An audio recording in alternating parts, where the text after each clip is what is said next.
What was good with the 8-9 Rich checking in? Y'all already know what it is, man. We had Nolazine, man. Stop playing, man. This episode is brought to you by the Loyalty Club, one of the hottest brands out, where they keep their items limited and only for the loyal few. Check us out online at theloyaltyclub.us, or if you're in New Orleans area, you can check us out at our flagship store, 841 Fulton Street. You already know what time it is. Only for the loyal few, club time. So tell her where you from? Downtown New Orleans, Desire, you know, born and raised, but brought up in AWOL, it is 4+4, you know, down. Almond after Tonti. So, for a person who probably been speculating for years, you know, it with the 8-9 thing, I want you to kind of explain to them what the 8-9 mean. It's really basically two neighborhoods that combined, well, collided.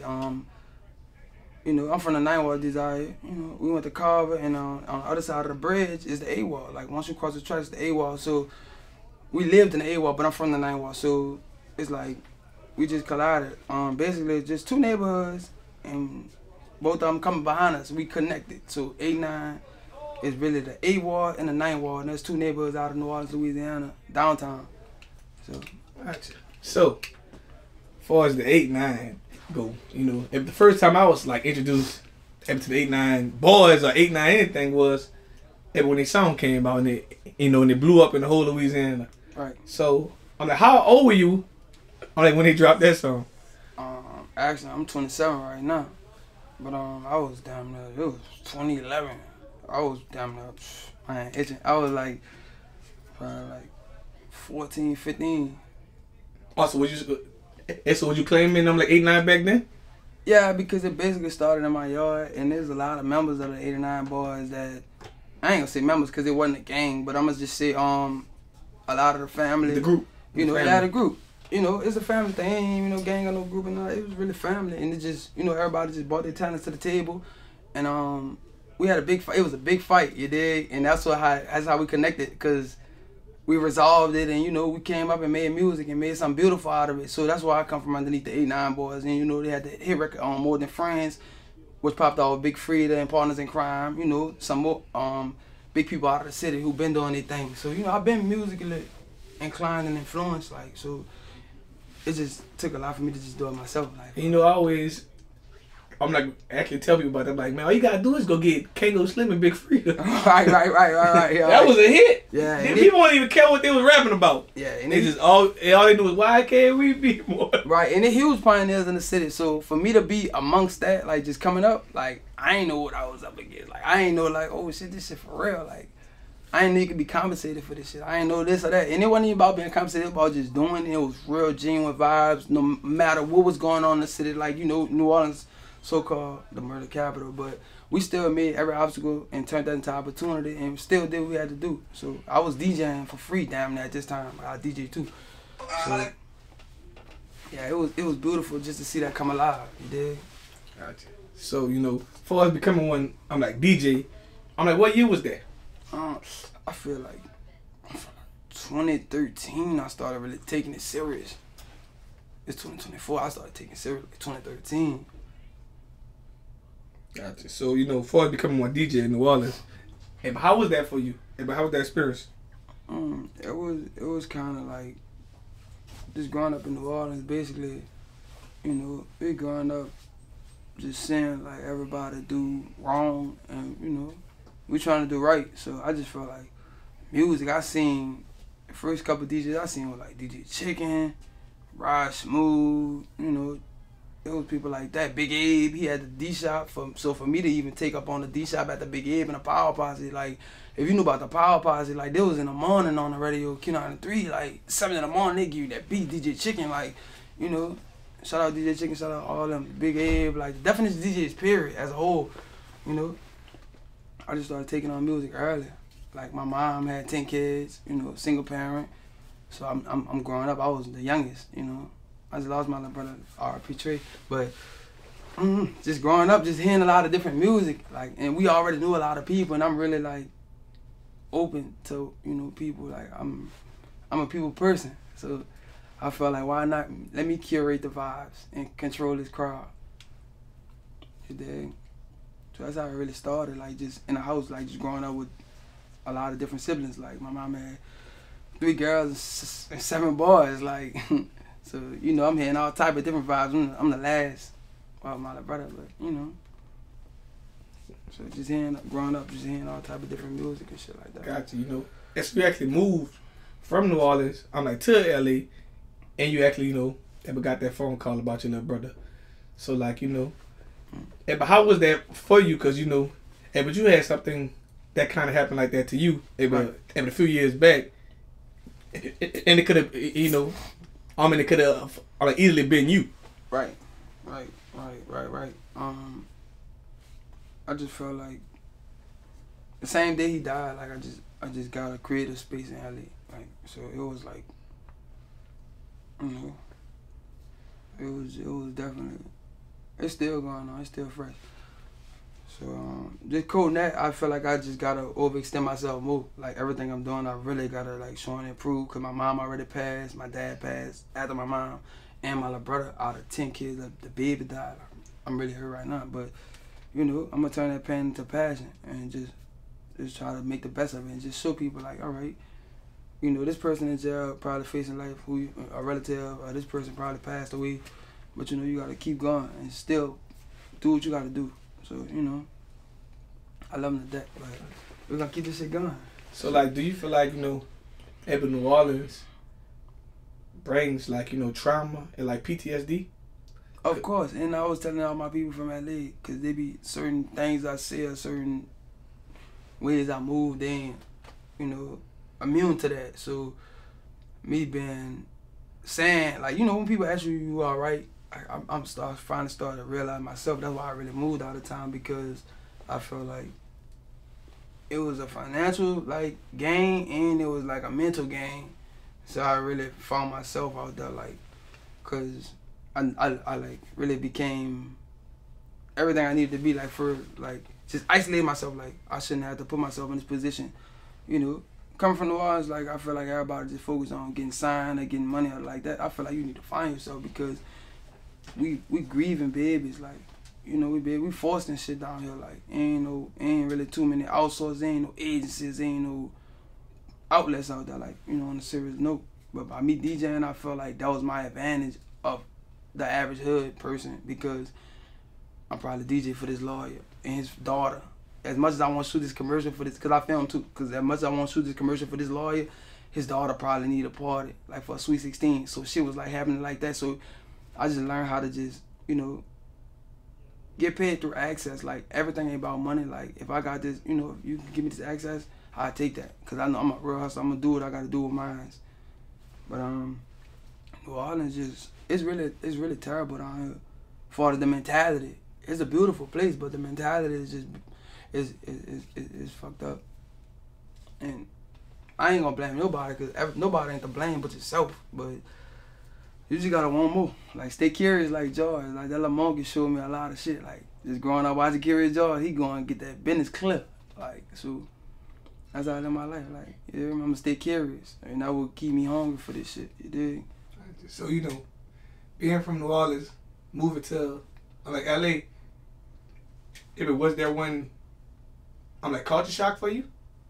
Most definitely. It's definitely segregated out there, like New Orleans. Like, if we're in the South, so it's more black people. So in LA, like, I done connected with some Migos, I done connected with some Armenians, I done connected with some Russians.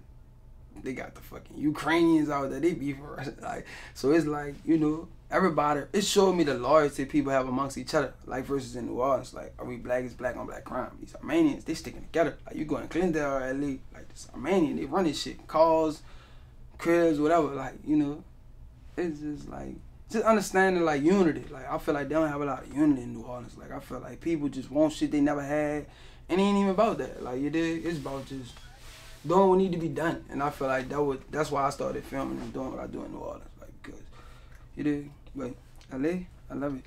Because they have the resources too.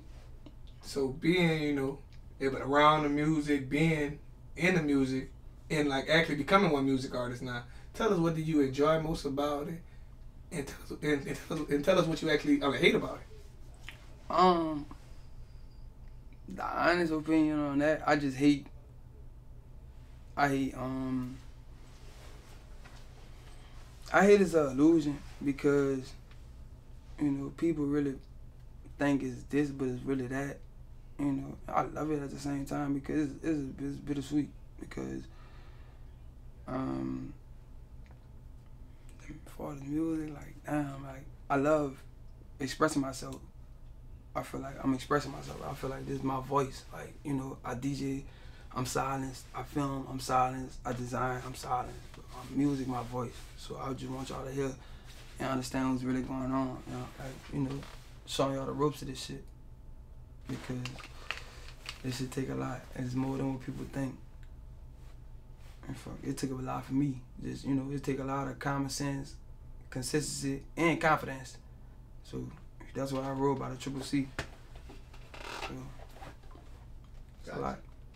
So, as far as, you know, actually becoming a music artist, are you gonna, I'm gonna keep your, you know, how about your DJ name, or you just gonna be on the 89 Ray?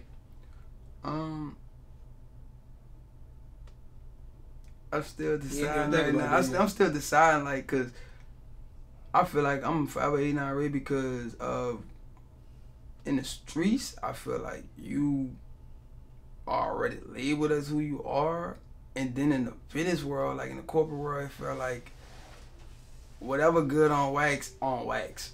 So like 89 Ray on wax, I'm good. In the streets, I'm good too. But like, you know, it's gonna come with his you know, a few people say this and that. But I don't plan on changing my name. I feel like I'm 89 Ray. Like, you know, that's already embedded. That's my brand, my company, 89 Global. It is. But ain't no telling, cause we still rising. So it's just right now. I know they gonna follow me whatever I do, cause they believe in me. You know, I believe in them too. All my people, they know what's up. Gotcha. So, you know, if we're in New Orleans right now, so I want you to answer this. Like, name your top 5 music artists in New Orleans that's doing their thing, like right now, and who's not signed. Off the dome. Ain't no certain order or nothing like that. I feel like, you dig? I definitely feel like bounce or just like rap, whatever. Or just New Orleans, period. Music artists. Alright, I feel like definitely YD, for sure. Come on now, stop playing. YD, I feel like Cutter Gang, J Black.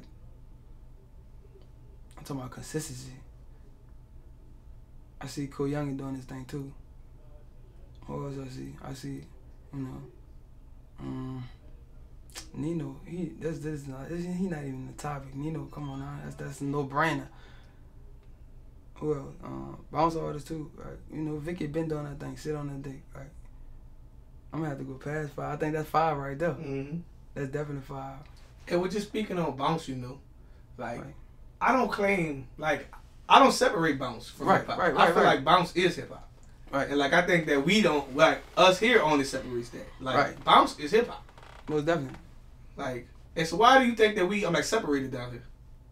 Because just like how we was brought up, like, you know, just because bounce is like a part of the LGBTQ community, and Yeah, but it didn't start that way. it didn't start that way because they got Soulja Slim. Soon as you thought it was over, it just Tucker. started. TT Tucker, DJ Irv, DJ Jimmy. You hear me? They got legends. I fuck with Kilo, like. Yeah, the people who started bounce, it wasn't, you know. Yeah, there was real people, like, you know, fucking Sporty T. Like, come on, man, stop playing. Like, it was a lot of real. So like I always tell people, I always associate bounce with hip hop. It don't matter what kind of bounce you put out. Like, people just try to like claim bounce as like, you know, if the far face of bounce right now is Big Frida. Most definitely. Most definitely. You know, in real life, Frida don't even move like how, you know, like that way. Like Frida hangs around like real street dudes. And like Frida respects, Frida liable to hit the like, weed with a nigga, man. Like, but I'm saying, but Frida respect, say. like, you know, and like Frida respect, you know, where it come from. Right. He not gonna go over the boundary like this is bounces for this. Right. So like, you know, I think that, you know, we associated it with that. Right. I don't think the world associated bounce. Most definitely. And then a lot of people, like what I'm doing in LA right now, I'm breaking barriers. Like I'm on an event called High Water Cornbread, and they got another event underneath that. It's still the same thing, but it's like Club Collard Greens. I'm going DJ March 9th, 2024, like LA. But Shout out my boy Justin. He a camera guy who just started curating Southern events in LA. So I'm the only DJ from the South on the events. And that's how I get on the events, because I let them know, like, I'm from New Orleans. Like, I'm the only Southern DJ. So, boom. Just letting people know, like, the difference between the bounce music, because they got, like, it's R&B mixes. Was, like, you probably hear that, you know, R&B songs, like, with a bounce beat, on, and they got shaking, dipping, like, shaking shit. Yeah, they have real, like, original bounce songs. Yeah, they got shaking shit, too. They got shaking and dipping. Like, it's two different types of bounce songs like you could do that. Like the shaking shit is like the Super Bads and the Vicky Lows and all that shit. And then they got the R&B mixes. Like that's what. And speaking on like what you kind of saying. Yeah. So with that being said, I think that Subtweet Sean took both and put them together. Yeah, and I shout out to Subtweet Sean. He took R&B and the old school bounce and put them together. And he don't even count in the top 5. I ain't had him because I feel like his own entity. Like I feel like Subtweet Sean, like he does a lot. He a big, like, you know, he definitely did it. Like for real, he always do it. Like, you know, from the bounce music to from the Get the Gas to the Rocket Hills or whatever they call that one. Like I love that. You dig? How he just twisting it, putting that twist on it. I feel like that's what Wayne was doing. Wayne was putting that twist on it. We'll take your shit and remake your shit, and nothing wrong with that. We ain't doing it to like be better than you. We just doing it because it need to be done. Like this how we articulate music in New Orleans. We just gonna remix your shit. This is our genre. It's a custom genre of music in New Orleans, and I feel like that's why we always gonna have say something like in hip hop or anything like that, because you know we putting our flavor on your shit. You know. Yeah. Gotcha. So, like, what do you see your, you know, with your DJ, music career, etc. going? I'm like 3 years from now. 3? I just feel like it's all on me. I'm just putting everything together myself. I don't have any team at this moment, so I just been putting no thought into nothing, just doing it like Nike said, you dig? And I definitely can see myself on every event. I've been on every event. I just haven't been a person y'all about to see me be. Like I was just playing this role. I played my camera role. I played my DJ role. I feel like this music gonna give me my voice, cause I'm already like well known for this or that. But like I won't be known for this, cause I'm expressing myself. Like y'all gotta hear this. This is why I'm doing that. Or that's why I'm here. But the music gonna give me the voice for sure.